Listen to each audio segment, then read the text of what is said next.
Welcome to the Sponsored Rider Club podcast, where we unlock the secrets to motorsports sponsorship. Here's your host, Josh Weesey. Welcome to episode 43 of the Sponsored Rider Club podcast, which is powered by ImpactFuel.org. My name is Josh Weesey, and I'm your host. I'm here to help guide you through the complexities of motorsports sponsorship. And I'm not going to do that alone. Today I have our featured guest, Treavis Poynter. He is a factory Polaris UTV racer with a very interesting story. Now, you're going to hear a lot about his story in the podcast, but there's an important note that Treavis actually left out of the conversation. So we talked about it after the fact, and I want to make sure that that was captured in this intro. So from 2013 to 2014, Treavis was actually homeless. So he was at a point where he wanted to quit racing altogether, but his friends wouldn't let him. So Mike and Gina McDaniel actually let him crash on his couch and start fabricating in their garage. So it's pretty crazy to think now that just 3 years ago, he was homeless working out of somebody else's garage.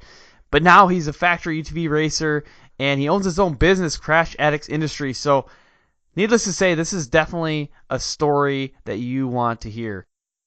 Before we get into the structure of the podcast, though, I have a few things to talk to you about. I would love to get your feedback and also show the iTunes world that this podcast is something that they need to keep their eyes on. So if you would be so kind as to head over to iTunes and leave a rating and review. And while you're there, go ahead and subscribe so you don't miss any of our upcoming guests like Cody Bradbury and Dylan Merriam. And if you do have questions or if you have guest recommendations, go ahead and email me, podcast@impactfuel.org. Now, this episode is sponsored by 3 awesome companies. The first one that I'm going to talk about is Solder Weld. They're actually a new sponsor to this podcast. I met them out at the 2017 Vegas to Reno race. I actually interviewed them as part of episode 37 of this podcast. And I don't know, I just really enjoyed getting to know them and learning about their passion for their products, which is metal bonding technology products, and also just their vision for making motorsports overall better. So you're going to hear more about them later on, along with 2 of our other sponsors, TopThePodium.com. They are experts in motorsports sponsorship.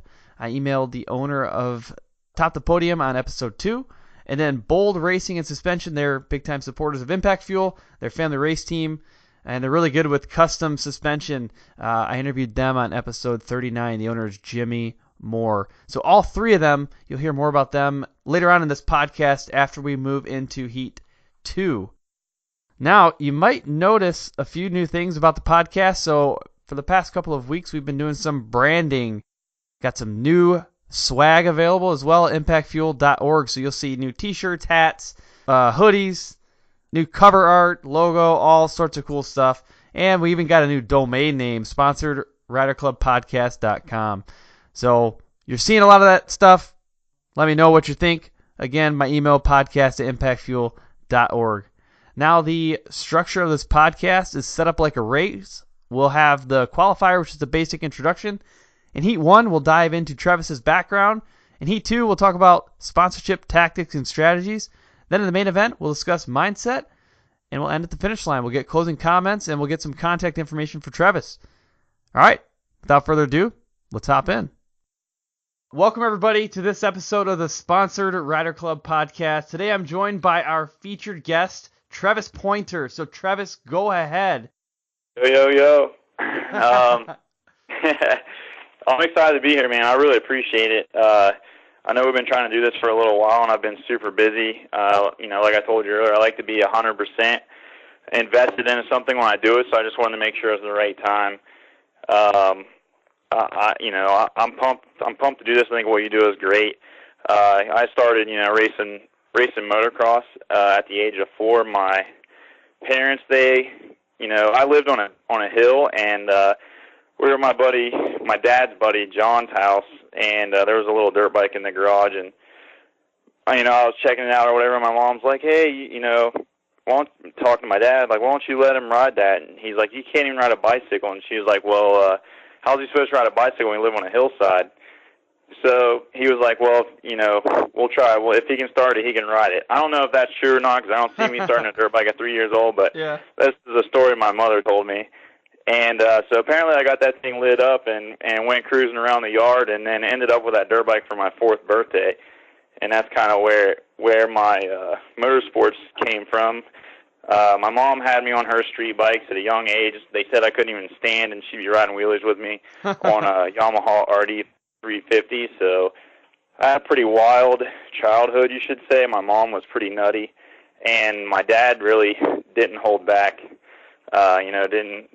Safety wasn't a big thing probably in our family, so it worked out for me because I got to do a lot of stuff that I love and, not a lot of fear and a different, outlook on stuff, I guess you would say.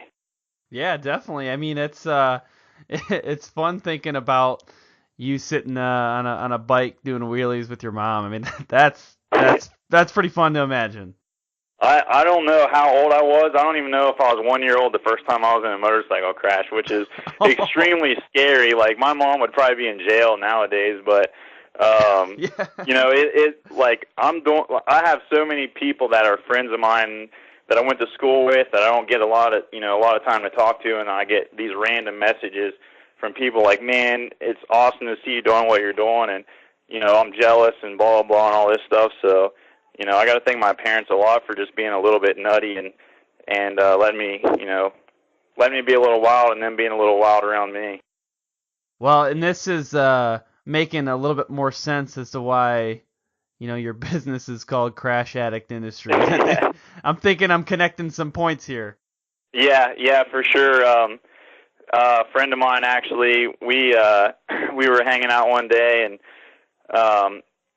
he's like, crash addict. He's like, you're a crash addict, and it kind of stuck a little bit. It's not exactly when you're trying to be a professional racer. It's not exactly what you want, but it was fitting, unfortunately, at the time. And this is back when I was racing moto. And one of my good buddies, Mike Blair, he's a real fast, Ohio motorcycle rider. He raced motocross and supercross, and had some good showings at High Point and stuff. But he would all the time be like, he's like, I can tell. Another buddy of mine, a mentor of mine, Josh Martin, he'd be like, I can tell Josh why he crashes because he'll wad it up. He'll be out of control and wad it up. He's like, you're one of the smoothest riders I've ever seen, and you still wad it up. He's like, I got nothing for you. Oh, that's awesome. Well, actually, I do want to dive in a little deeper into some of your background and just kind of get the story of how you got, to where you're at today. So let's go back in time again and start with when you were 4 years old, 3 years old, riding a dirt bike. I mean, what kind of happened next? What's the path that you took to get from that point to where you're at today? So my dad it's the only vehicle he ever bought brand new. He bought a 82 Berlinetta Camaro, and we would throw that JR50 in the back seat, and I'd ride on my mom's lap to this track in District 5 called Starvation Point. Mm-hmm. And they had some pretty big hills there, and this JR50 that I had, it wouldn't make it up the hills. It was old, and it wasn't in real good shape, and, I was a little baby then. I would cry that, my bike wasn't fast enough and blah, blah, blah, and all this stuff. So on my 5th birthday, I believe it was, my dad bought me a brand new PW50 from Big Four Motorsports, and I went out to a fair race and won the very first race I was on this bike. And then we did District 5, and I won a championship there. I don't even know how we did that because, we didn't really know anything about racing or what we needed to do. We just kept going to these races, following my buddy J.J. Saunders and Josh Martin around, and ended up winning a championship. And then I got on, I thought I was so cool, on PW50, and just I would hold it wide open. I wasn't scared to jump anything. I was like trying to wheelie through the whoops and just doing all this crazy stuff.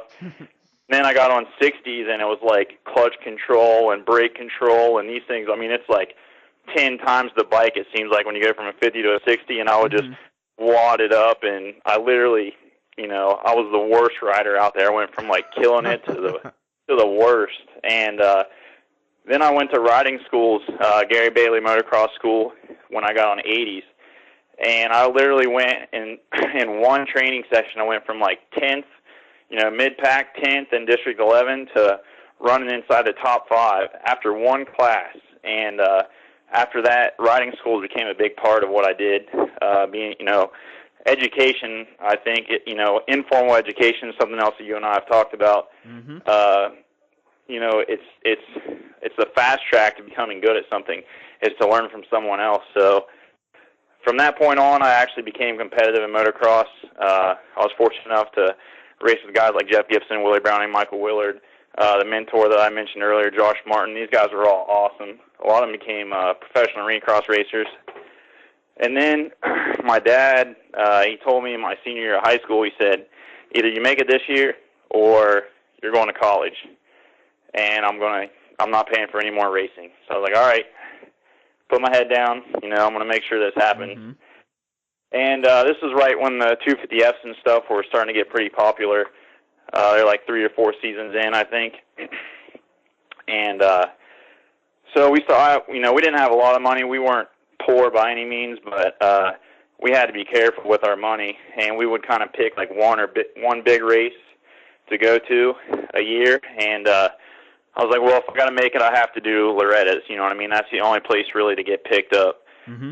So we focused on doing Loretta Lynn qualifiers, and I won my area qualifier at Scenic Highlands, and then went to Redbud and had one of my probably best races there. There was a kid there. He was actually already picked up by Yamaha of Troy.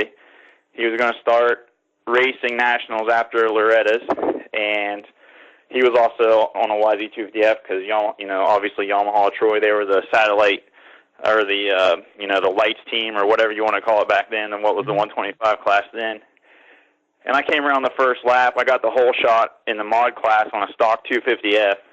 I had like a 15-second lead or something stupid. I mean, I just like ran away from him. Came across the finish line, and they're announcing it as this other kid. And my dad had to walk up to him and tell him it was me. And at that point in time, my dad's standing, there. He's telling the announcers or whatever. He walks down. He's standing by the fence. And this guy from Simpson comes up. This is when Simpson was trying to get into motocross gear. And he's like, is that your boy? And my dad said, yeah. And he handed him a card, and he said, we would like him to represent Simpson, for riding gear. And my dad's like, oh, thank you. I appreciate it. But, we do it on our own. Oh, okay. Are you kidding me? So, and this is another reason why, I love your podcast, is because my dad he's like a self-made man, you know what I mean? Like, he doesn't want to hand out from anyone. My grandpa's the same way. Like, I'll do it on my own. And we would get offers like this, little stuff all the time, and he always say, no, thank you, we don't need handouts. To him it felt like, it wasn't like a big deal to be sponsored. To him it felt like charity, and he wouldn't accept charity. So needless to say, my motocross career didn't make it too far because we didn't have the money, and my dad literally would turn down every sponsorship offer we got. And I ended up breaking my hand 1 week before Loretta's, and then I ended up not getting to go. So Dad was like, well, that's it, you're going to college. So kind of ended the racing for a little while. I tried to ride a little bit on my own, but, being in college, there wasn't a whole lot of money. Some of my friends and I, Frank Napo, he did a video of us out at this local track while we were at school, and me jumping like this fence and over an S10, and we would post videos, and that was about as cool as my riding got while I was in college. And when I was in college, I wanted to start my own company because I wanted to be in the industry, and I had to find a way to be in the industry. So I was going to school for business management and accounting, and basically just to create a business so I could stay in the industry. And we came up with Motorhead Clothing Company, and I started it in my dorm room on a MySpace page. MySpace, nice. Yeah, and I literally did the logo and stuff on paint. That's how bad it was. So we did this logo and a MySpace page and blah, blah, blah. And what I did is I had people vote on their favorite logo and their colors and all that, and that's how it came about. And then I was, focused on school, whatever. Or I say focused on school. I hated school. I always wanted to be doing something different, and I did just enough to get by. And trying to focus on this. And so then later on, it was my sophomore year of college. My mom got in a bad accident, and she ended up paralyzed from the T7 down. Oh. So it was a pretty rough year. I missed a lot of school. They all my instructors and stuff were super nice. They said that, we're going to hold your spot. You come back and start exactly where you left off, which I thought was awesome of them. And then, so my mom started getting better. We got her out of the hospital. She got into an apartment, but, being paralyzed, the apartment wasn't accessible. It was extremely hard for her. And Habitat for Humanity hit us up, and they were willing to build a house for her that was handicap accessible. But what a lot of people don't know is they help, with the house, but it's not free. She still had to take a mortgage, and the house, being handicap accessible, was really expensive. It was still $100,000 for someone that just got out of the hospital after being there for a year, medical bills through the roof. So it wasn't real feasible for her. So what I did was, my dad had been in the pipe fitters union at this time for probably 35 years or something crazy like that. And I was like, Dad, I got to get in the union. I got to make some money. I got to get my mom a house, because my parents were separated at this time. They had been divorced for a while. So I got in the pipe fitters union. Started making some money. My mom moved into her new house. They did a great job on it. She kind of got settled. I had thought about going back to college or whatever, but I think it's Jim Rohn that says everyone has a price. And, union money is pretty decent when you've never made, money for yourself, I should say. So when I was knocking back $800,000 checks a week, I decided maybe I didn't need to go to college, and I think that was my price at that time.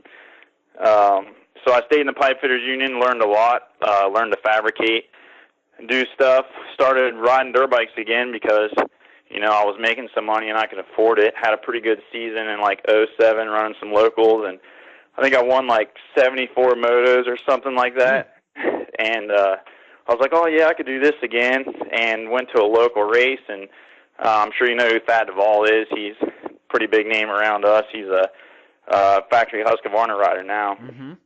But at the time, this is when he was riding for Yamaha and just killing it. Just championship after championship in the youth class, and then came up to XC2, and he's like, man, we went to a GP at a local track, and it's like motocross and a little bit of woods, and we battled the whole time, and I was actually leading, and we were wheeling this creek section. It had to be 100 feet long. We're wheeling across it, and I set the wheel down, got water in my throttle grip, couldn't twist the throttle because the grip would spin, and he passed me, and he beat me. And I was like, oh you got to be kidding me, I almost beat Thad, and I'm like semi-retired. So he's like, oh, you got to come do GNCC. It's nothing like it used to be, because I didn't like the woods. I only liked motocross. And so he talked me into it. I got some support from a local bike shop, nothing crazy because I wasn't doing it big then, it was just kind of for fun. And went to round one, pulled the whole shot on Caleb Russell, and Thad won a $100 bet with Thad, said I would get the whole shot on him. Pulled such a big lead that I couldn't even hear anyone around me and thought I went the wrong way. So I pulled over, and Thad comes blowing by me, and he's like, come on, let's go. So I hopped in behind him, and the pace was not a problem for me. The problem was the endurance. Those guys were running 3 hours at motocross pace, and I was good for about 3 minutes. So I started riding motocross in between. I had done a couple GNCCs, wasn't in shape. Did some motocross events in between to try and get in shape, and ended up casing a triple and breaking 2 bones in my ankle, and put me out for that season. And my dad was like, look, you're going to have to grow up. Racing is not in the cards for you. So I was still an apprentice then. So they were telling me that they were going to hold me back because I was in a cast and I couldn't do my welding classes and all this stuff. And I was like, all right, I need to find something safer to do. So I got into doing MMA because I thought that was safer.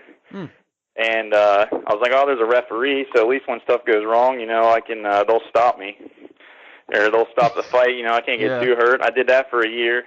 I was the first guy in the gym, the last one out. I made a lot of progress, but it just wasn't fun to me. You know, you have to be passionate about what you're doing because, you know, at first it's cool to learn, but there's a point where it becomes work if you're trying to do it at a professional level. And getting beat up in the gym while I'm trying to, like, improve myself, to me, wasn't fun. So I quit doing that, and Kyle Cheney, who's now Can-Am's main factory UTV racer, was at a buddy of mine's property, and this was when he first signed with Can-Am. This was probably his second race with Can-Am. And he was there, and I was like, oh, dude, I want to check it out, you know what I mean? So we went there, and I was like, you mind if I ride with you? And he's like, no, go ahead. So I threw on a helmet and hopped in the passenger seat, and he took me for a ride. And my first ride in a UTV, and I was like, this is freaking awesome. You know, and it was woods, something that I usually didn't like, but back then UTVs were slow.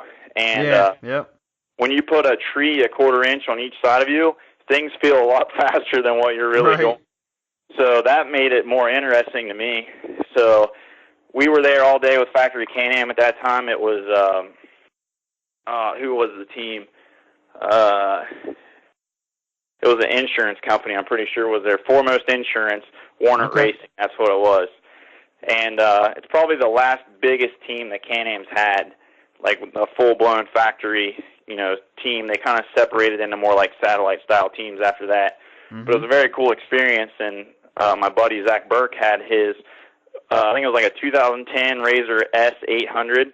This thing was like all towed out. It was a beer buggy. That guy drank more beer than anybody I know. Super cool guy, but like that was his thing, go to work and party afterwards. And we hopped in that thing with like goggles on and a seatbelt, and we were hanging with the other factory driver, which I don't even remember who it was at the time. And I was like, dude, I got to race these things. This is awesome. Right. I've always had this philosophy of make it work. You know what I mean? Like, no matter what happens, you just got to make it work.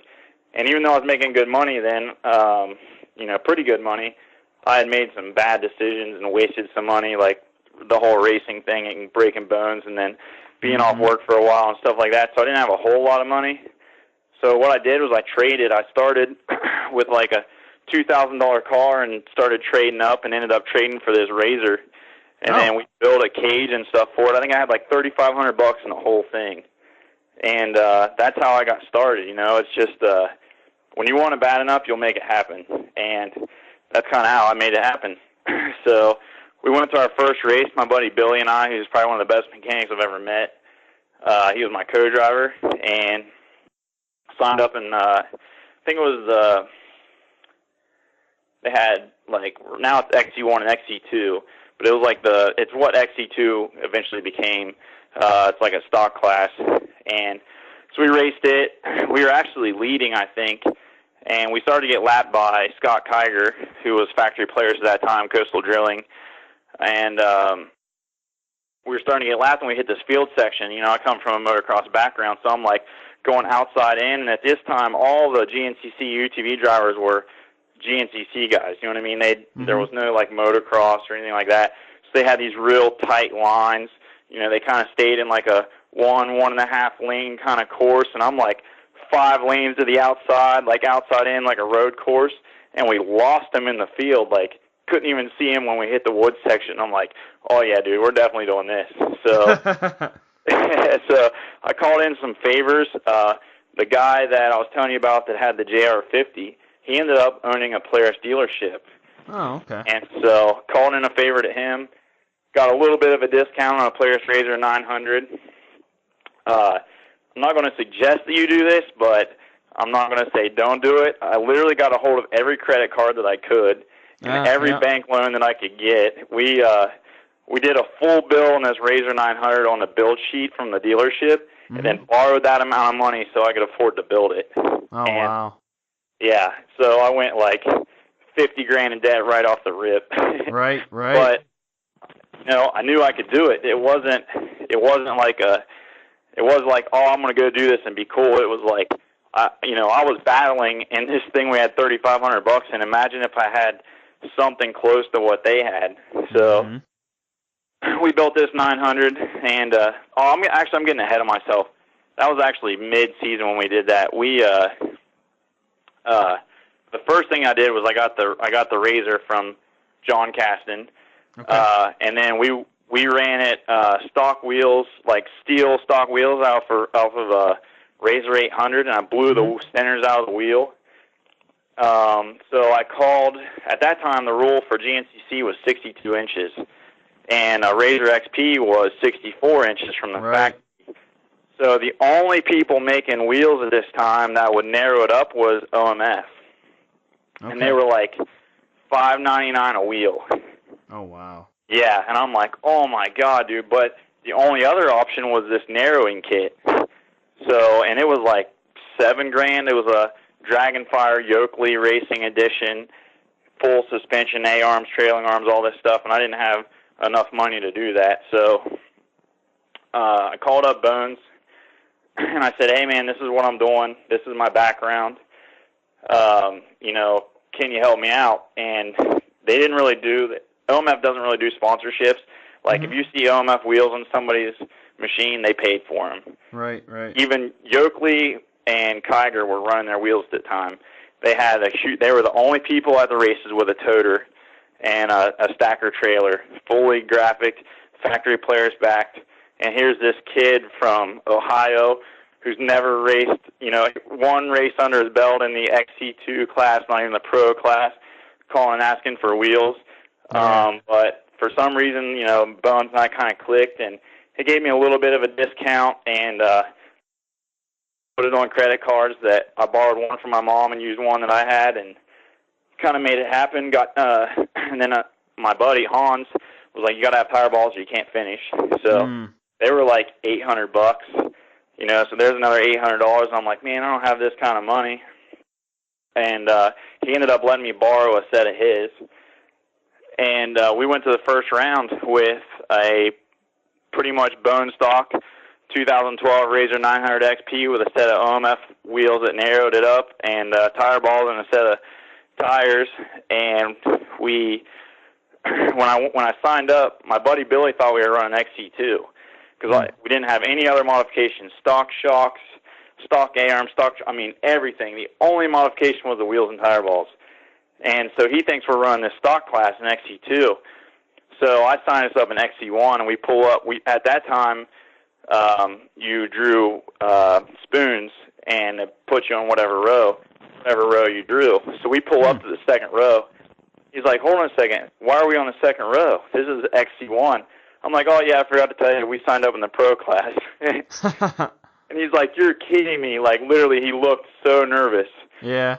So we get the whole shot in the second row, completely blow away, like everyone that's behind us. There's a video of us, actually, where we come around a corner in a four-wheel drift, and this girl, you see her in the background, and you just see her go, holy bleep, Yeah. And so we caught the front row, which is all factory drivers at this time, factory Can-Am, factory Polaris, and we start picking them off. And I'm like, I'm not even really driving that hard, I feel pretty comfortable. And we ended up having a mechanical, and we had to limp it in, but we finished sixth out of 20-some, I think, in our first race. So it actually ended up being a cracked wheel. I'm going to tell you not to talk bad about your sponsors, but I helped OMF kind of develop the wheels that they have now, and this is one way that we did it, is I cracked the wheel, and I said, hey, Bones, I think we should do this, this, and this. And every time I had an idea, they would listen, and that, to me, was huge. Obviously, they like that I paid for my wheels. They don't really give out sponsorships, but to me, that was huge. Right. Because I knew what I needed, and a lot of manufacturing companies, me included, I own Crash Addict, I have to make money, you know what I mean? The business has to make money or it won't survive. And for him to be like, yeah, dude, I'll get you a set out, in a few days. I'm like, sweet. So they made new centers, sent them to me, went to the next round. And one thing that we were lacking was suspension.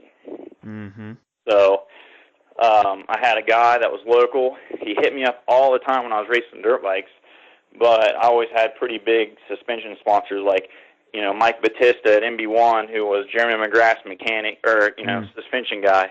And it's like, how do you go to a local guy? Nothing against Mike, but Mhm. you have access to Mike Batista. So Mhm. I called him up, and I'm like, hey, you've been wanting to work together for a long time. Mike's a super nice guy. We've been friends for a while. I said, I got something going on that I can't find help with. There wasn't a lot of UTV suspension tuners. Right, Pretty much you called Fox, bought some shocks, and I actually did this. Called Fox, tried to pitch them, a sponsorship deal, and they didn't even know, at this time, they didn't even know what to do with the shocks. They're like, sell them, but we don't set them up. We would have no idea what to tell you to do. I'm like, you gotta be kidding me. This is Fox. This is the number one company. So I called Mike. I'm like, hey man, I really need this. I was like, you know how important suspension is. Like, it's even more important on UTVs because I can't adjust my body for the suspension being off. It has to be on point. The only control I have is a steering wheel, throttle, and brake. I can't position my body to make up for suspension.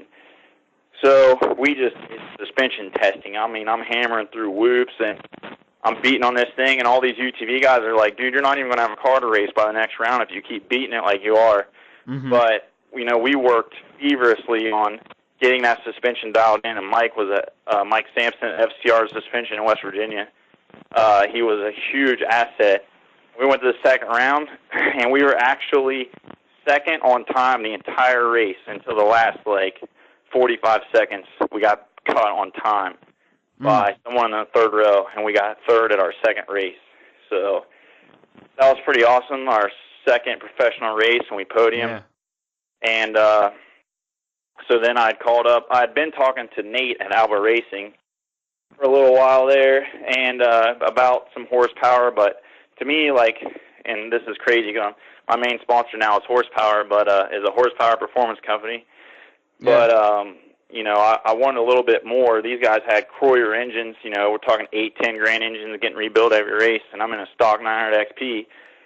So I was just going to do a stage 1 kit and kind of was trying to pitch an idea to Nate, and but again, I just had no background in UTVs. I was an unknown. And then I podiumed, and kind of gave me a little bit of something to discuss with them. And they gave me a discount, and I'm pretty sure it was the same one you can get on just Razor Forums, so it wasn't like I got anything extra, but I was still appreciative of it, you know what I mean? I made sure they knew that, and we put the Stage 1 kit on, and that season went on. My first season, we ended up 6th overall in our first year, and the whole season we did on, or the first, getting ahead of myself again, the first half of that season we did with just those modifications, Alba Stage 1, the OMF wheels, tire balls, and suspension. And I got picked up by another company who did fabrication, A-arms, cages, all this stuff. The guy that handled their stuff was like, hey, we want to help. We want our stuff on your machine. You're active on the forums. You're active on social media. You're killing it, driving in your season. We want to be a part of this. We want to grow it. And it was pretty cool. I felt, obviously privileged, considering that it had only been, a few months.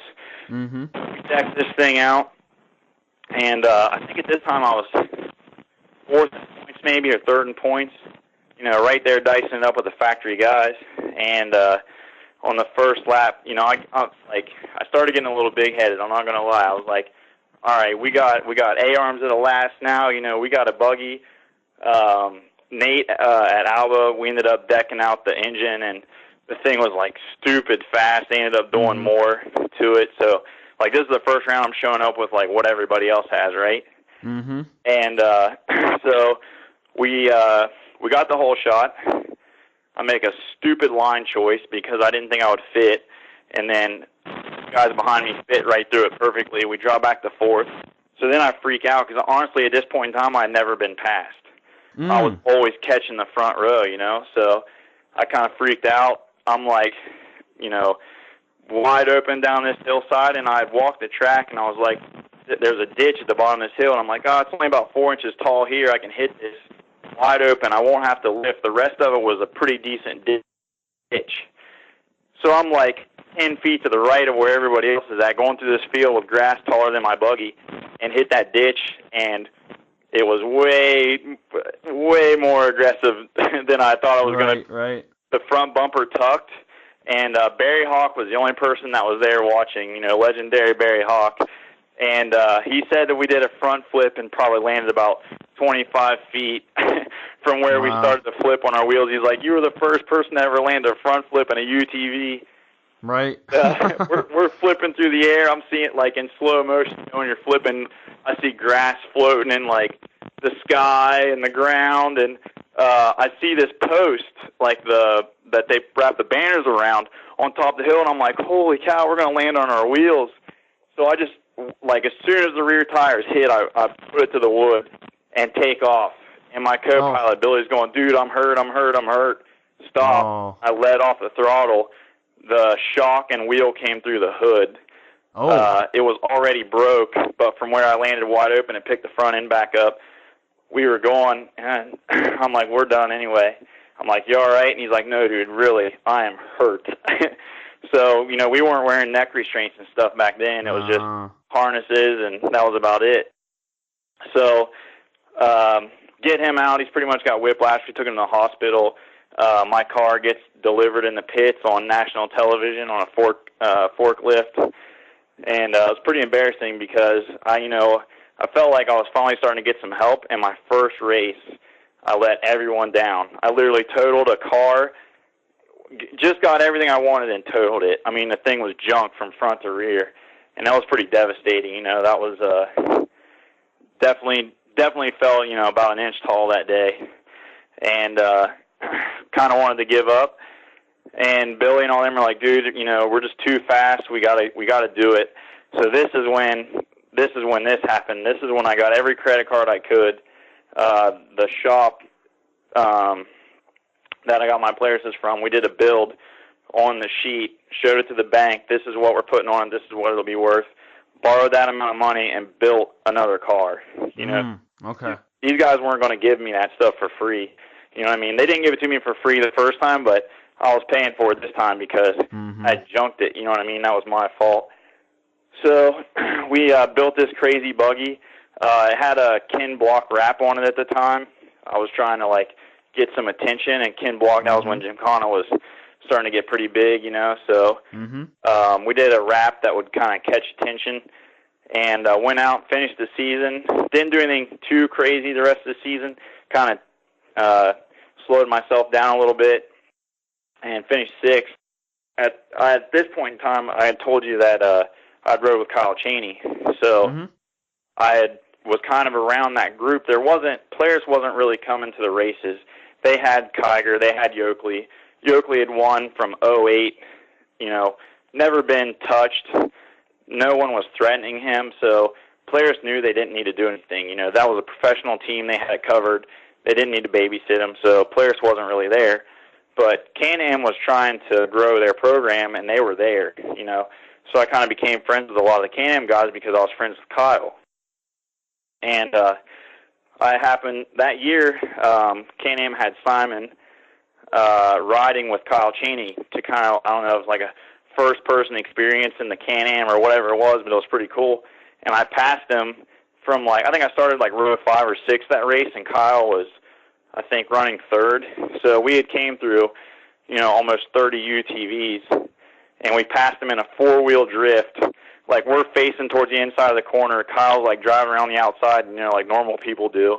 And I'm facing the inside of the corner completely sideways and blow past him. And he said, Simon was like, holy, who the is that?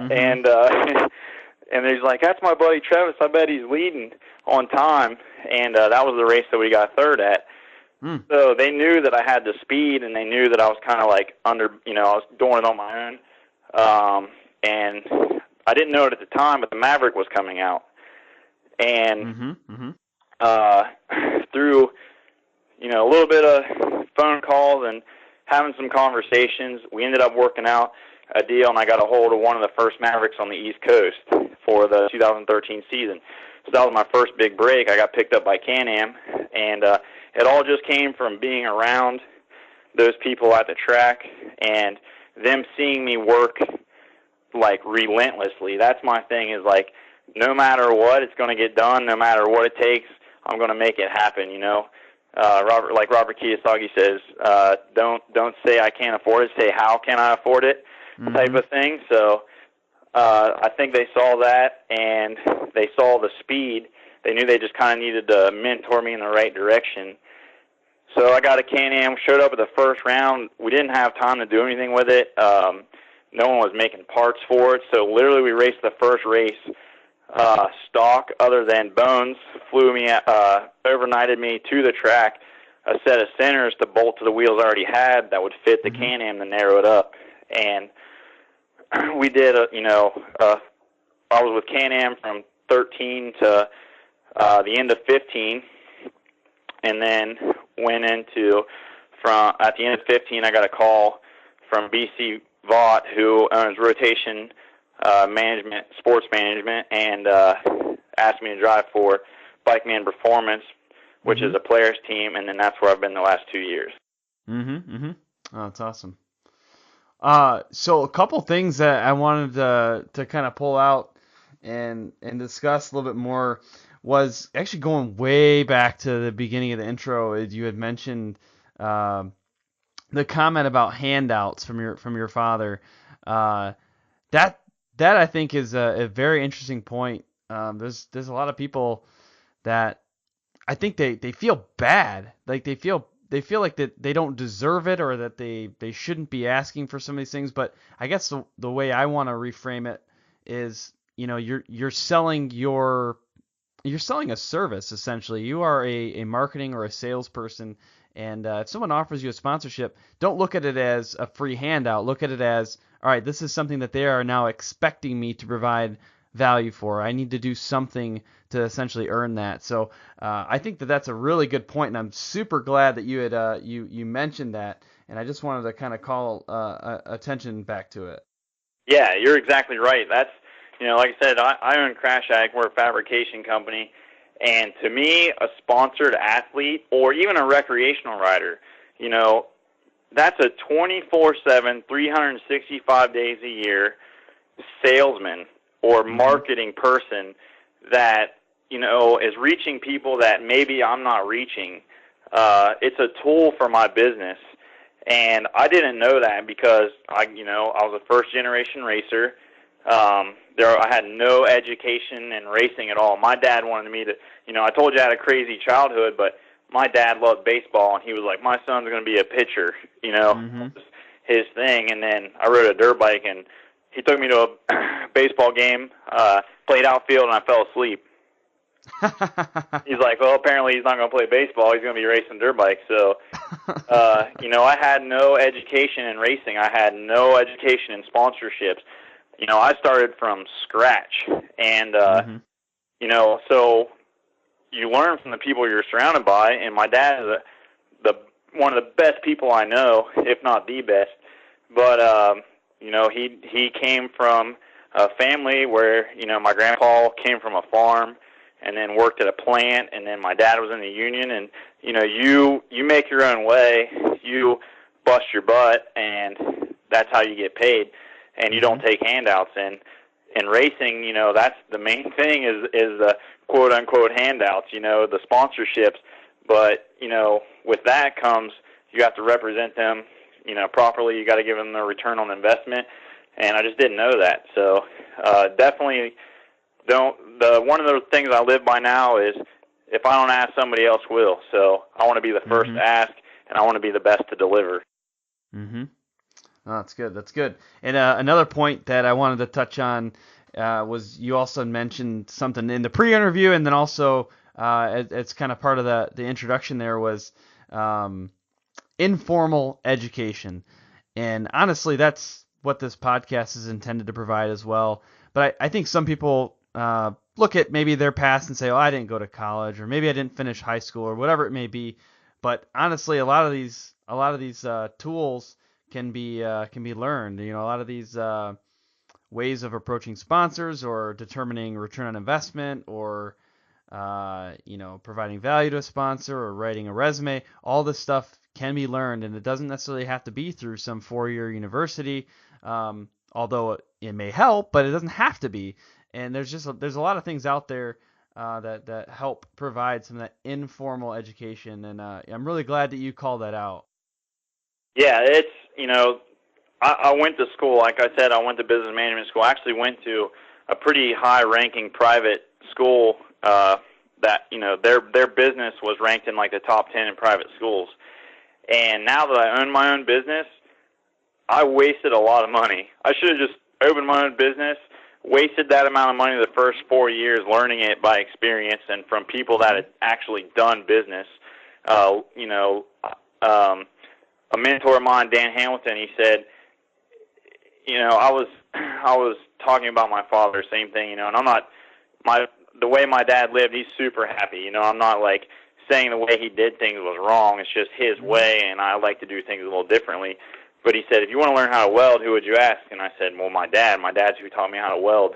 And he said, if you wanted to make $1 million, would you ask your dad? I'm like, well, no, because he's not a millionaire.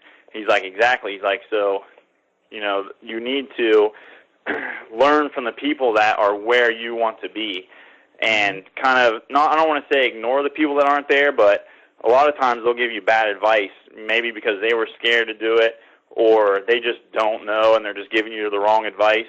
And I think formal education kind of has a way of doing that. I later found out that the people that were teaching me in business management had never even done business. They just went to school, got higher and higher degrees, and then taught at that school. I had one sales professor that absolutely killed it. He actually got the contract for U.S. Steel for the post office trucks.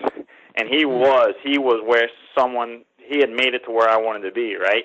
So I listened to that guy. But the other people were always boring, and I later found out, from listening to Robert Kiyosaki and Jim Rohn and these guys, why maybe I was interested more in him, because he actually taught from experience, not from a book. And when it comes to racing, you don't learn anything about racing in school. But anything you want to do, someone's already done it. So all you got to do is find someone that's where you want to be and learn from them. And that's what I think is great about what you're doing, because you're bringing in something that everyone has access to, and they can learn from all these people that are doing what the people listening want to do. Even me, I've learned stuff, not that I'm anything like great, but there's people that want to be where I'm at, and I'm getting on your podcast. Like I told you, I listened to 17 in a row today on the drive back from the last Torque race. And I've already listened to most of them, but I'm like hearing things again that I kind of like forgot about, stuff that I used to do but kind of forgot to do or started slipping. I'm like, man, I really need to focus on that again, because that's why I'm where I'm at. So I think what you're doing, pointing people in the right direction, giving them a direction, and then they can go and meet this person and this person, and you'll find that your circle gets smaller, but the people that are in it are more qualified for the direction you're going in. Yeah, that's a good point. And you and I had talked a little bit in the pre-interview about Robert Kiyosaki, and you've pulled out a couple quotes from him, and that's one of the things that he talks about a lot in one of probably his most famous book, or at least in the top 2-3 most famous books he's written, Rich Dad Poor Dad. He basically makes that point, like, surround yourself with the people that are at where you want to be at. So I think one of the ways he may have phrased it is, you are the average of the 5 people that you spend the most time with.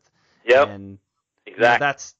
That's the exact point. And it's not to say, like, if you're reading a book, there's nothing wrong with the Rich Dad or the Poor Dad. They're both great people, and he makes that point throughout the books. But it's important to know, like, the advice that one dad gives for one situation might not be the same. It might not apply to where you want to go. And it's interesting to kind of look at your life that way. And honestly, this podcast, I mean, part of what you can do with this podcast and part of the intent of it is you can surround yourself with people who have done some of the things that you'd like to do. And, you might not be able to meet them and talk to them all the time, but you can at least have an hour-long conversation with them on the receiving end.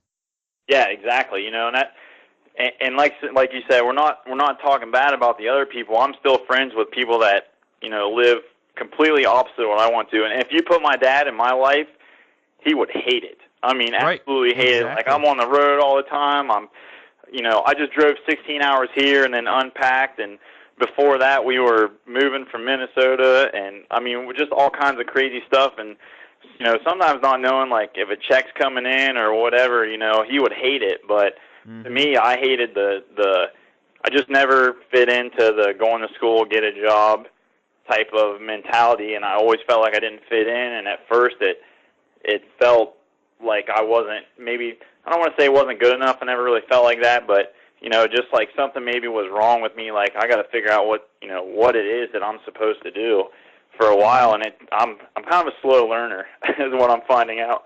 I'm trying to learn faster and faster, but it took me a long time to kind of figure out what I wanted to do and how to do it. I mean, I always knew I wanted to race, but I thought that was kind of over when I kept, I broke 13 bones in 9 months. I broke 40 bones total. I've had like 26 Holy concussions. cow. Yeah, I mean, it's like I didn't go through everything. We could have a whole podcast about Poynter's problems. I could do a whole year, my mistakes. So, man, that's got kind of a ring to it. Poynter's problem. Yeah, it's. I'm telling you, dude, we could do a whole year on it. But holy cow. Well, I'm actually creating I'm registering the domain name right now. All right.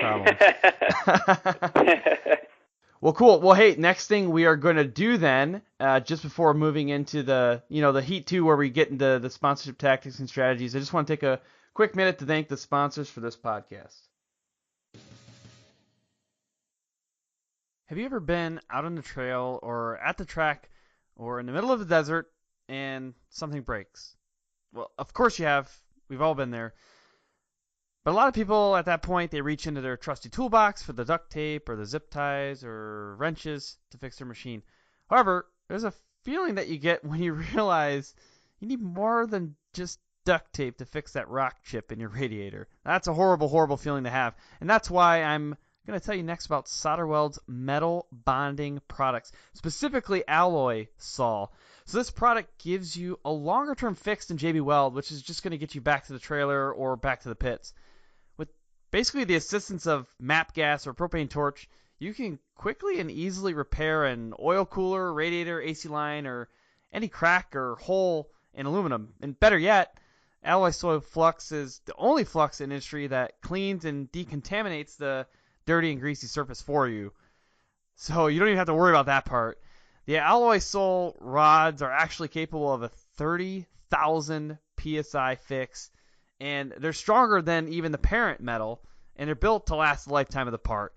So don't let a simple radiator leak leave you out of the race or broken down in the trail. Bring along some alloy Sol aluminum alloy repair rod and flux from Solderweld. I think you will all agree with me on this one. One of the most critical elements to a successful racing setup is your suspension. And that's why we're going to talk next about Bold Racing. So Bold Racing is a family-owned business that grew up in the racing world, and they specialize in providing cutting-edge custom suspensions with exceptional service at a great price.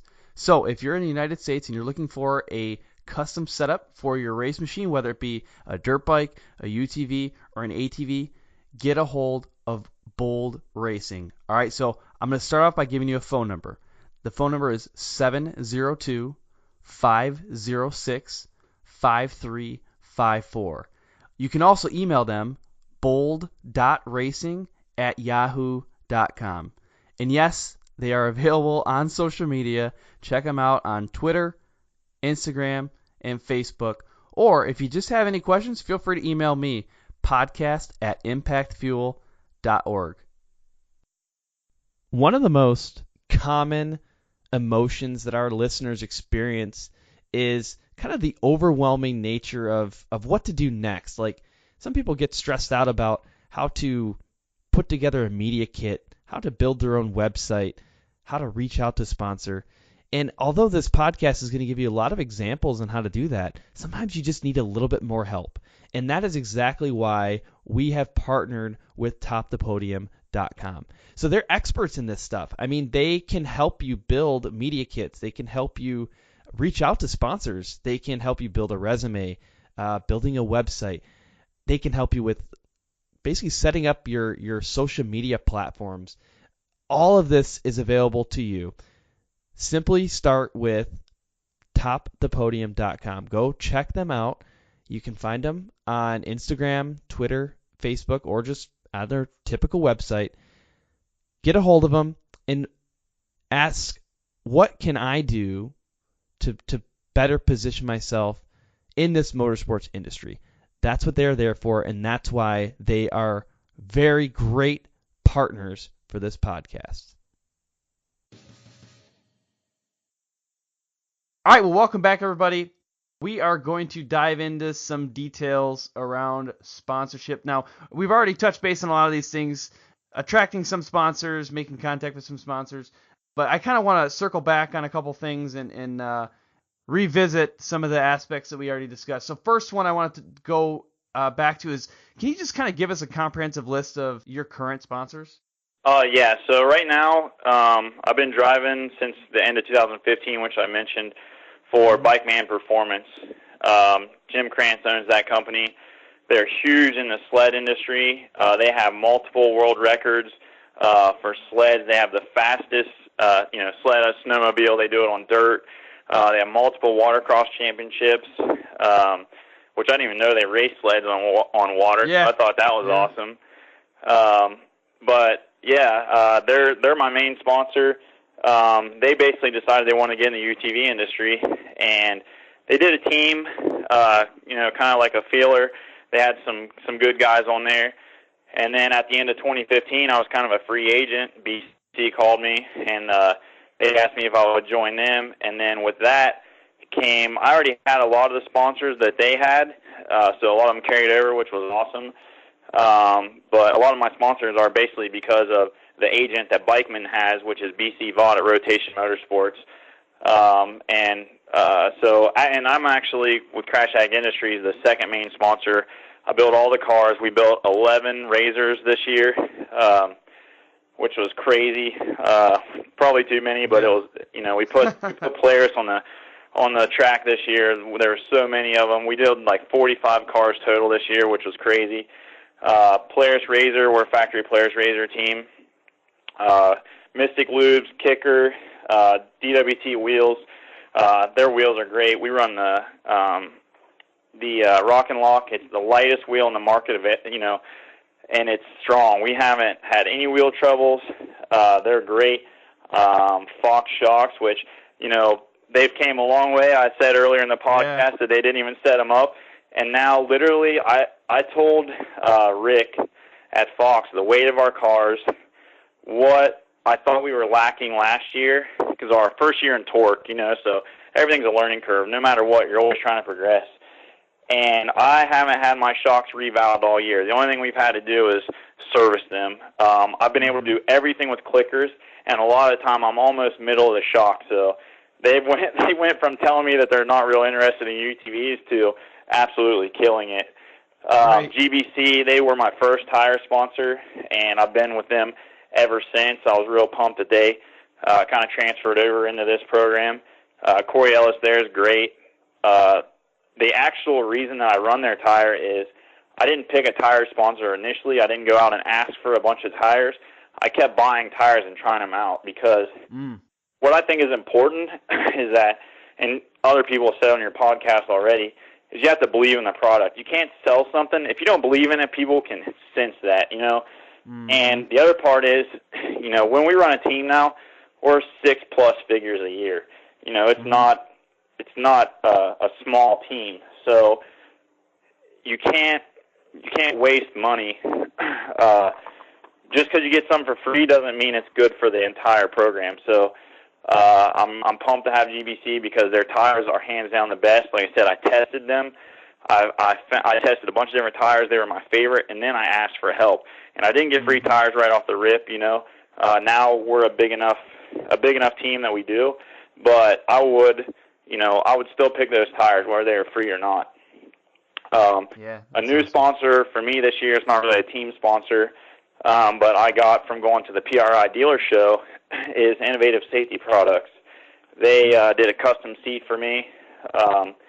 They knew that I built a lot of cars. Like I said, we did 45 race cars this year total, and they wanted to kind of jump on board with that because they're trying to break in the UTV industry. Power sports is huge, and it's just growing. Mm-hmm. So they kind of wanted to connect with me and the builds more so, I think, than the racing. And I was like, okay, I'll try it out. I was a little bit skeptical. I'm not going to lie. I'm always pretty skeptical of new stuff. I don't like to race right off the bat with new stuff. I like to test. Mm-hmm. And I got in this seat, and I was like, oh, my God, what have I been missing? No wonder I can't walk after the races. It has like a, most people know what like dual rate and triple rate shocks are, different spring rates, crossovers, all that. Well, this has like a triple rate foam system in it, and he actually worked for NASA. So if you're in the market for a safety seat, the ISP seats are hands down the best. Chris there is awesome. They're custom built to you. They're affordable as far as seats go. They're, on price point with some that aren't custom made, and this is custom made. So definitely check them out. Lone Star Racing came from Jason Luberg, my teammate. He was factory Kawasaki and has always ran for Lone Star, so that was his connection. Definitely testing my car out a couple times, flipping it this year, and literally didn't bend a single Lone Star part. Stuff's solid. Demon Power Sports, they do our axles, and they're real affordable. There's axles on the market that are $1,000 a piece, and these are $250 for rears, $205 for fronts, and they're basically as good as the $1,000 axles, but you can buy all four for less than one axle. We had one failure this year, and it was my fault, 100% my fault. Mm-hmm. So they're amazing. Wicked Built, I've been with them since 2015. They were my main sponsor. In 2015, they do our steering racks and power steering units. Never had a failure out of them. It's a 360-watt power steering unit, so it gives you a lot more power at the wheel, so you don't feel as much. And we run a 2-to-1 steering quickener with a quick rack, so it makes it harder to steer. And the extra wattage, the extra powerful electric motor helps with that. Hess Motorsports, Sean and Glenn there, they do our quickeners that I was just mentioning. They also do aluminum hubs. They do a bunch of stuff. Real good company. Rugged radios. I'm probably a headache to them because I always mess up my radios somehow, but luckily they're at Torque, and they always fix them for me. So I love those guys, even though they're probably sick of me. And Bully Dog, we use Bully Dog programmers. BMP does the tuning, Bikeman does the tuning on them, but we use the Bully Dog as the access point for the tuning. And Blown Concepts, Rob over there does our graphics, kills it every year. Literally never have to make a change. As soon as I see him, I'm like, yep, dude, that's them. Love it. Don't have to spend or waste a bunch of time making changes. So, we got a few sponsors, all of them great. Thankful for all of them. So, that's awesome. Well, you've already given us examples of how you've made some connections with sponsors, but is there one other one of, a time where maybe you reached out to a sponsor and kind of maybe, can you walk us through that? Yeah, I ran my own. I did my own deal up until the beginning of 2015 when I signed on. Didn't really sign on. It's always been kind of handshake deals for me for teams, but the Wicked Built Can-Am team. Up until that point, I had 2012, 2013, 2014. I ran my own program, so I had to reach out to sponsors, and I kind of told you about 2012. 2013, I met with Can-Am and stuff. For 2014 was probably the first time I did I really wanted to be, I wanted to be professional the whole time, right? But it was the first time that I really did a sponsorship proposal with demographics and, on a professional level, the way that it should, probably not the way that it should be done, but up to that point, as much education that I had in sponsorships, as professional as I possibly could be at that point. And we were able to put together a 3-car team. We had an XC1 car, which was me in the pro class. We had an XC2 car, which was Dave Plavy. And then we had, I can't remember what, it's XC3 now, but it was kind of like more of a beginner class that we had a female driver in. And we were able to put together a pretty solid program, kind of like was it JDS that has like riders all over the country, the world and stuff, like where they all get the discounts. So yeah, that was we talked about that with Jason Schneider on episode 6 of this podcast. It was JDS X Racing Team. Yep, that's it. Yeah, and that's kind of what I did. We got we brought a dealership on. Can-Am sent the units through the dealership, and then we didn't get stuff for free. Like I said, obviously everyone likes free stuff, but you really have to focus on what is good for your program. So some stuff we got free, some stuff we got discounted because it was just the stuff we had to have, and they know we have to have it, so why give it away for free? But everyone on that team was able to get the same discount that I brought on through what I had done for the previous few seasons. So it was kind of a similar setup. It wasn't a full ride for everybody. I didn't just build cars for free and they show up and drive. But we did like a team thing where they got, discounts and the, kind of, I don't want to say rode my coattail or anything. They definitely earned what they got, but enjoyed the fruits of my labor, you should say, I guess. We did and we were able to, with 3 people, really market the sponsors really well. So, with that, we did a sponsorship proposal. I pitched the idea of doing the discounts to the other drivers, giving them more exposure, increasing return on investment. I kind of taught them how to hustle and do the social media and the tag. One thing I think that I don't see a lot of is like someone will be like, oh, what tires should I run? And they'll just type, GBC Dirt Commanders.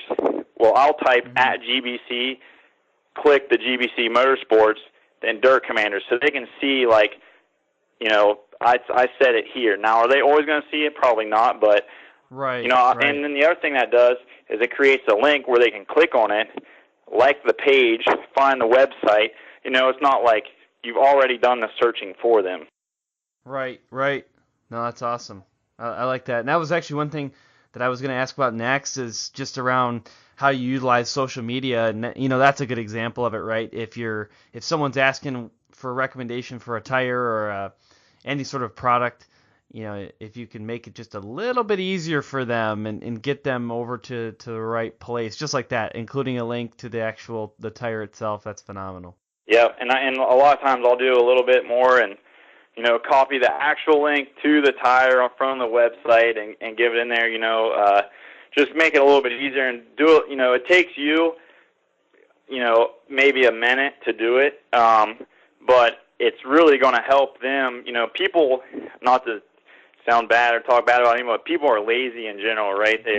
We want instant gratification and all this, so if you give them a link right there, there's a lot better chance they're going to support your sponsors because they can just click the link or whatever. So, I think that's a good thing to do. A lot of the stuff that I do has been covered on yours. You've had so many great people, but that's one thing I noticed that I didn't hear a lot of was to actually go through and like put the actual link and put the actual @ with the page so that the hyperlink comes up and all that. So, yeah, we have not talked about that before. I think it's great. It does play into the point that people, especially on social media, they are overloaded. They're overwhelmed. There's so many different things coming at them. If you can just make it that much easier, just a slight bit easier for them, you're increasing you're increasing the chances that they're actually going to follow that link. They're actually going to review that product or look at that product, and you're increasing chances that they're going to make a sale for your sponsor. Yep, exactly. And you're increasing the likelihood that the sponsor is going to notice that you're doing the footwork on a smaller level that's harder for them to gauge. They can get on there and say, okay, well, Treavis has, 12,980 followers on Instagram and, 8,000 on Facebook and, max out at 5,000 on this, but if you don't tag them, and it's like I said, they're not always going to see it, especially if they're a larger company with a lot of people tagging stuff. But there's a better chance of it that they're going to see the little bit of footwork that you're doing, the work, the smaller work, which kind of snowballs into actually getting sales there. Certainly. So that's actually one thing about Instagram that I feel like just is lacking just a little bit. So far in this podcast and just in little polls that I've done, it seems like Instagram tends to be the most popular platform from the majority of the guests that are on here. But it's just difficult sometimes to put that little link in there. Like, you get the main link in your bio and you can direct people back to that, but that takes extra work for them to go to your bio and follow that link. Yep, and I think you really have to hype up what's in your bio to get people there, right? Because, again, people are just kind of lazy. They want to scroll through your news feed. So, for me, Instagram is the easiest to grow. I think I went from, I got a lesson, and he told me not to tell who it was or what it was, so I'm not going to give it away because I want to keep learning from this person. But I went from 3,000 to, 10,000 in 5 months last year. And then it's been a little bit slower because I've been, like I said, we built 45 cars. Like, my business kind of exploded, and I don't want to use that as an excuse, but I have been slacking on my social media. So I was actually kind of hoping I would hit 13K before I came on tonight, but I'm sitting at 12,980 the last time I checked. But oh, it's so close. But Instagram has been easier for me to grow after learning this. But for my business, Crash Addict Industries LLC, I rarely sell anything from Instagram. It's really hard to make that connection. I get more likes and stuff on Instagram, but I get more interaction as far as comments and actually being able to dive into detail and sell product and tell stories on Facebook. So it's two different things. I think they're both extremely helpful, but when it comes to selling product, I definitely utilize Facebook. I sell a lot of product for my company and for my sponsors on Facebook. Yeah, I think that's a really good point. And I kind of view Instagram a lot of times as more of a brand building platform. And, Facebook is probably where you can get a little bit more, you can get more direction, not direction.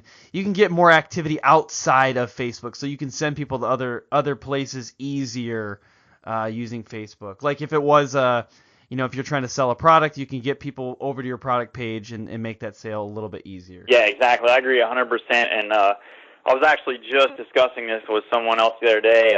Instagram is where I build the Treavis Poynter brand, right? It's the, oh, look, this is cool to go do donuts in $250,000 Lamborghinis and go jump this and race torque and do all this. And then Facebook is where I take care of business and sell the stuff, more business oriented on that side. Not that, promoting myself isn't business oriented, but it's more the fun side, and Facebook is the business side. Well, that's a good point. Well, you know what? You've already pretty much answered a lot of the questions that I was going to dig into from a sponsorship standpoint. So I do actually want to cover a few things in kind of a condensed main event, though. And it's going back to a comment that you made to me in the pre-interview, and that was around how a couple of other female guests that we've had on this show, how they kind of have banded together and helped each other out. So just for people listening right now, there's Treavis was originally referred to me by one of our guests that was on episode 17. That's Maddie Cox. And after you kind of watch a couple of the episodes, you'll notice there's a trend of some of the people who are on. Part of that is strong female athletes. But there's actually a series of 3 to 4 UTV racers that came on the show, all that were all friends and all kind of linked together, and they all in one way, shape, or another referred back to each other in the podcast. So that's starting with episode 12 was Sarah Price, and then episode 17 was Maddie Cox, episode 18 was Sierra Romo, and episode 20 was Shelby Anderson. And actually, Treavis, you kind of pointed this out to me in a pre-interview, so maybe describe a little bit about their relationship and how that's kind of how they've used that to build each other up. Yeah, what I was saying is I was jealous of them because on the male side of things, it's always a me versus you type of thing, and I'm as guilty as anyone. I look at Treavis Pastrana, and you watch him back in 2000 when he raced 125s, right? He's always like, oh, I had a great battle with this guy rode so good. He never ever was like, me. He always talked about the people he's racing against. I met Maddie in 2015. into 2015, and super nice girl, fell in love with her immediately with her personality and all that, and followed her through 2016, and we had a lot of conversations regarding sponsorship. She never asked me for anything, but I really like to, help her because she was such a good person. And then through Maddie, I watched Sierra come up, and, Shelby's been around, but I wasn't following her, and Sarah and all that. And every post, every race, all the time, they're edifying each other. It's something I learned in network marketing from Dan Hamilton. It's you push the leader up, and then the leader pulls you up, and they're always complimenting each other. And I watched this group of girls rise to the top together, and you hear Sierra say it in hers, they're conquering the pro class together. And really, I think together they created this bond, and there's so much love there that it couldn't be ignored, and they just kind of rose to the top together. And it extends outside of social media too. I mean, they hang out together, and every time you see each other, they're trying to figure out how to incorporate someone else. So, for example, I was at the Vegas to Reno race in 2017, and Sarah Price was racing with Shelby Anderson and Erica Sachs as well. But Shelby was brought on basically by Sarah to say, hey, why don't you come and ride with me in a trophy truck? Like, let's bring that relationship to the next level. And then Sierra Romo was there specifically just to support them. So she wasn't racing in the UTVs or the trophy trucks. She was just there to hang out in the pits and help support, her friends. And that's a pretty cool thing. Yeah, like I said, I'm super jealous of it. And to for their sponsors, like, not only are you getting, like, Sierra doing this post and Maddie doing this post, but they're tagging each other in it, and then their friends are seeing it, and their friends are liking it, and you can't help but like it, right? You can't help but read these stories about, sportsmanship and friendship, and it just kind of flourishes, I think, and it's great. It's kind of how we all started racing, but then once you get to a professional level, it's kind of like me, and you have to be selfish to a certain extent. But I think they kind of like banded together, and like Sierra said, they're just conquering it together. No, it's definitely true. I mean, honestly, from like a podcasting standpoint, podcasting is a pretty popular platform nowadays. But from like an off-road industry and motorsports and things like that, there's actually a small number of podcasts out there. Some people don't really know actually how to use a podcast, there's a lot of people that do, obviously, but some people don't. And I found that there's a number of off-road based podcasts out there that I think together we can, help each other to drive more awareness around podcasts and things like that. So you'll notice me sometimes on social media. Every time I see like the Dirty Dooners show or Muddy Mike podcast, he's actually been on this show before in episode 15. Inside the Rut, like, I'm liking, sharing, commenting on their information as well, because the more people that get access to their shows, the more likely that they're going to have access to my show, and ideally, we'd all grow the industry together. Yeah, exactly. It's literally that's the definition of edifying is building each other up. And I didn't know about the Muddy Mike show until your show, right? And I knew about Jim Beaver before yours, and it's all. Who was it? Someone was saying the 1 degree of separation in off-road. And I'll tell you another, like in Instagram, there was a lot, I follow, or I don't anymore, I really don't follow too many people because I'm trying to focus on my sponsors and make sure I'm like, up to date with what's going on with them. And my Instagram got out of control for a while, but I was following like these, fortune builders and all these different, like, mentoring kind of Instagram pages, right? And you would see them like, go follow this page, and you would see like 5 pages band together that had like 1,000 likes, and a month later they're like 500,000 likes. It's crazy. So it's definitely something that I haven't seen used in the off-road, and I think Maddie and Shelby and Sierra and Sarah and them kind of pioneered it into the off-road industry. Yeah, definitely. It's a good point, and it's pretty cool to see. Well, cool, man. That definitely rounds out a lot of the questions that I wanted to talk through. Typically in the main event we get into a lot of mindset And, I think we covered that throughout, with different Robert Kiyosaki quotes and, edifying. Like that's something that I think is a lot around mindset. So good stuff overall. I think I actually want to next dive into the finish line and kind of wrap up. So at this point, I just want to kind of ask you, is there one piece of advice that you'd like the listeners to take away from this conversation? Yeah, just informal education. Find the book that's written for sponsorship. Find the book that's written for driving technique. You need to if you knew everything, you would be the best at it. If you knew everything, there's no way anyone could ever beat you, right? And there's someone that has done what you're trying to do. Someone's been where you want to be. Someone has wrote a book on it. Someone has done a podcast on it. Someone's done a video on it. You need mentors. You need to learn. My mentor, again, I keep referring to Dan Hamilton, but he said, stupid people make mistakes and they make the same mistake over again. Smart people make mistakes and they learn from it. Wise people learn from other people's mistakes and never make it. So I think you should, find the people, the mentors, that's going to take you to where you want to be, and just kind of shortcut it and save yourself a lot of headache.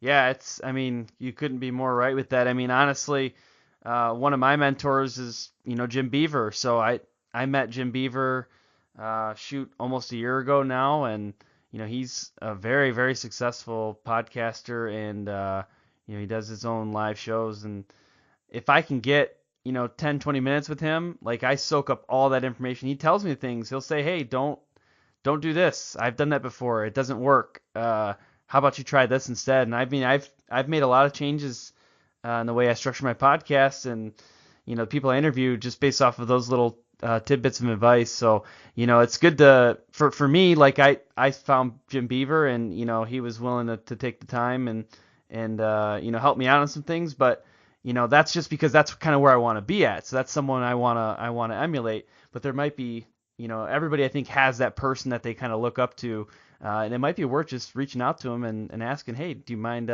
spending 20 minutes on the phone with me and just kind of chat through some things? Yeah, that's awesome, man. And obviously you're talented in what you're doing, because you have the voice for radio, and I haven't not learned something from a podcast. I've taken something from every podcast, and it's been super helpful. Like I said, pre-interview, I might not be like the most active on the page that you have and stuff, but I am listening and I am learning from it, and I appreciate it. And obviously, you're taking what Jim has given you and what you're learning on your own, and really making this thing a great thing for athletes. Awesome. Wow, I really appreciate that. And one thing I do want to call out too about you specifically. We chatted a little bit in the pre-interview, and also just before that, just kind of going through and touching base on some things. I mean, it shows your preparation and your dedication that you went through and listened to 17 episodes of this podcast. That's a lot. Most of these episodes are about an hour long, and that's a lot of time and investment. But then also just a comment to people listening. You said, hey, I'm going to spend another couple more hours just kind of reviewing my notes and going through what I want to say and making sure that I provide things that are new to the audience that they haven't heard on the other episodes already. And that's just, you didn't have to do that, right? I think it's just you were trying to help provide the most value as possible to the people listening, and those types of things I think ultimately pay off in the long run. Yeah, I heard you. Actually, I think it might have been Sierra's where you said the devil's in the details, right? So. Yeah. I could have done a podcast with you, been super stoked about it, and not, like I said, I already listened to those other ones, but to go through and re-listen and make sure I didn't just kind of, regenerate what they said. I wanted to add something new to it, but if I said the same thing somebody else did, there's no value in it, and no one would really want to listen to it, right? So for me, you're taking your time out of your evening away from your family to interview me. So to me, my job is to make sure that it's worth your time and it's worth the people that listen to your podcast. Yeah, that's awesome, man. And we really appreciate it. And actually, so for people listening right now, what's the best way that they should connect with you? My Instagram is Treavis Poynter, and it's not spelled in any way that you would recognize it because my mom is a little nutty, like I said at the beginning of the podcast. It's Treavis Poynter, and that's at Twitter and at Instagram. And then my Facebook page, my professional page, is official Treavis Poynter. Because someone actually made a fake one, so I thought it'd be kind of funny to act like I was a big shot and put official Treavis. Oh, that's awesome. I to your name spelling as well. When I was creating the outline, just to send it to you, I checked it like 10 times. Like, okay, T-E-A, yes, E-A, and then I wrote down in my paper, even on my notes right here, I got A-E written in one spot. Like, no, E-A. Change that. It's EA. Yeah. It's yeah, good deal. If you want someone to find you, it's good. If you do something bad, it's not good because you can't be like, no, that wasn't me. It was me. Yeah, that's the other Treavis Poynter. Yeah. And then also you can check out my company, Crash Addict Industries. It's Crash Addict Industries LLC on Facebook, and then Crash Addict Industries on Instagram. Awesome. Well, Treavis, I really appreciate you taking the time to chat with us, and I'm going to leave you with this. Have fun and ride safe. Thanks, man. Thanks for having me. Thanks for listening to this episode of the sponsored Rider Club podcast, which is powered by ImpactFuel.org. Make sure that you subscribe so that you don't miss any upcoming guests like Cody Bradbury and Dylan Merriam. Also, head over to iTunes and leave a rating and review. Special thanks for this episode goes out to our sponsors, Solderweld, Bold Racing, and TopThePodium.com. I am very grateful for their partnership. Without their support, this podcast wouldn't be possible. One last thing I want to talk to you about is Impact Fuel. It's an online community aimed at turning your riding experience into sponsor-funded charitable donations. By simply posting your mileage or podium on social media and tagging or mentioning Impact Fuel, you're creating a financial donation for Impact Fuel's featured charity for that month, and you don't have to actually give any money. To find out more about that, head over to impactfuel.org or check us out on Facebook, Instagram, and Twitter. Until next time, though, have fun and ride safe.